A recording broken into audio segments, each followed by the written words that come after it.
Being niche is not cool. For as long as I can remember, there's two things that have always been considered lame. First, trying hard. Second, liking anything mainstream. Think about it. When you're younger, you drop a nuke on COD, and instead of respect, you get, bruh, you're such a tryhard. Bruh, go touch some grass. Bruh, I'ma bang your mom. Then you see it in music. The end of the year rolls around, and suddenly everyone, oh, how did Drake get in my top 5? I don't know how that got there. We get embarrassed because liking someone as mainstream as Drake makes you an NPC. And you even see it in fashion, wearing anything that's trendy, Carhartt, Tim's, Sambas, blah, it makes you an NPC. And since all these remarks are insults, we've kind of been socially stigmatized, programmed into thinking that trying hard or liking something that's mainstream is corny, which means the opposite things like being nonchalant or being niche supposedly have aura. Like MFs will really spend 30 minutes trying to figure out the perfect song to put on their story to seem cooler or mysterious or unique,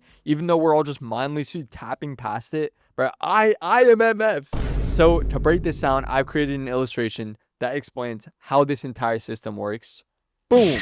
I present to you the modern day social coolness alignment chart.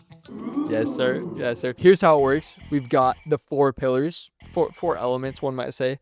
Try hard on top, mainstream to the right, nonchalant in bot lane, and niche to the left. Oh shit! Oh shit! And if you think about it, you know, being chronically online and everything, what are we always glamorizing? That bottom left, nonchalant, niche energy. And the crazy thing is that the closer you get to the try-hard mainstream side, the more hate you get. Let me show you what I mean. For example, with fashion, remember Sambas? But Sambas, that when Sambas were first on the rise, everyone was like, "Ooh, they got Sambas." Like, damn, those are pretty sick, you know. Now, been there, done that, ran through. NPC. The closer that they get to the mainstream side, all of a sudden everyone online is over it. Been there, done that, you know? And it's the exact same thing with music. The second an artist blows up, if your favorite song is still their most played, top played song, most popular song, then you're just basic, bruh. And we've associated being basic as a bad thing, bro, because we don't want to be basic. We don't want to be mainstream. And something like this literally happened to me last week. I told my friend, yo, Snow Strippers is playing in New York. And he literally told me bar for bar, bruh, I'm too old to be listening to that TikTok shit.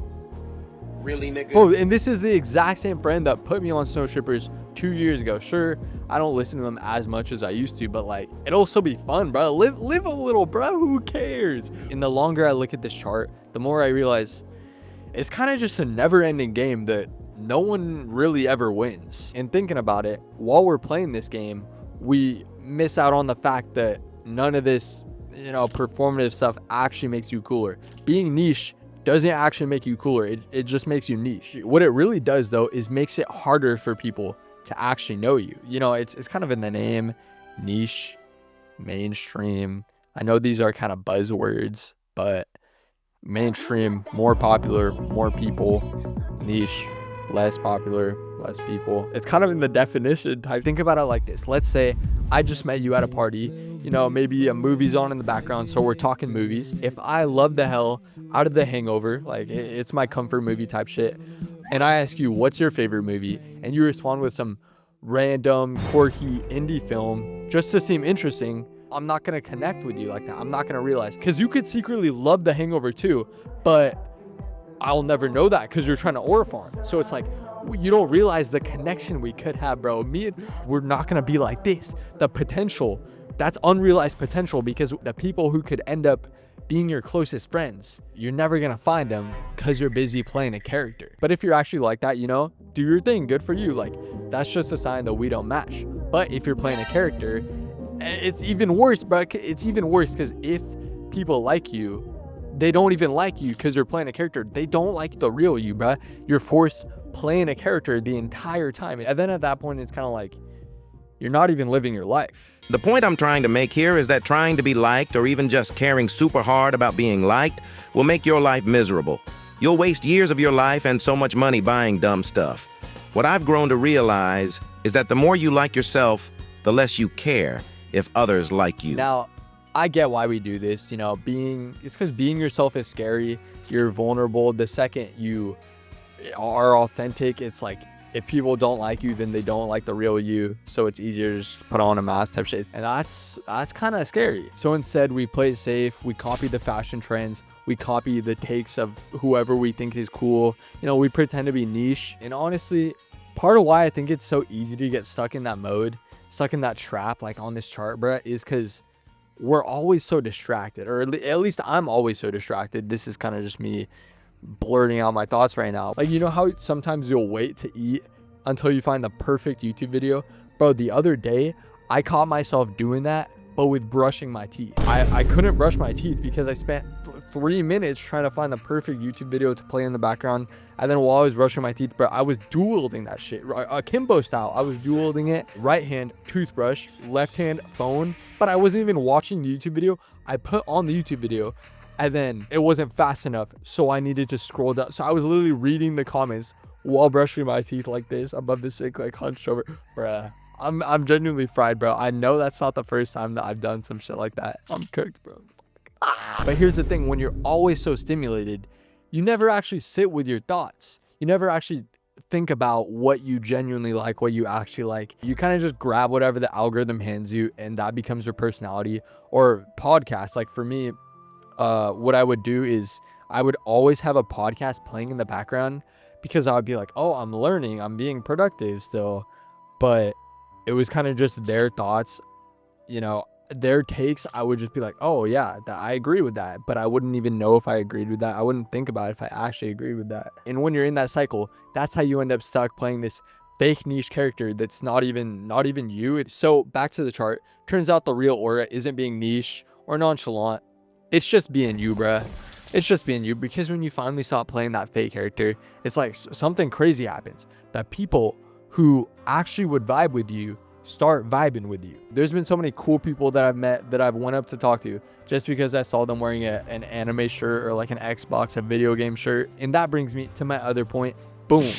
Your vibe attracts your tribe, but only if it's actually your vibe. For example, a month ago, I was flying back to LA and I got stuck with the dreaded middle seat. And if you've ever gotten stuck with the middle seat, you know that worst case scenario is sitting next to like crusty obese people. Best case scenario, sitting next to a cute girl.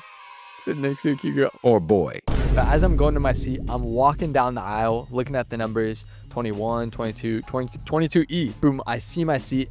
I look down. It is white guy and then some like Latin girl. They look normal. I'm thinking coast is clear. I'm chilling. So I get settled in and I look to my right, and not even on some nosy shit, I see on his phone, he's reading a manga. And you know, I've kind of watched anime all my life, but at that time, I literally just finished my first ever manga. So I was like, yo, what are you reading? Then, boom, 5 hours go by. We're still talking to each other. We're still chatting, yapping. You know, we talked about shows, movies, art, traveling, restaurants, bro, everything. Somehow, bro, pretty much had like almost all of the exact same interests as me.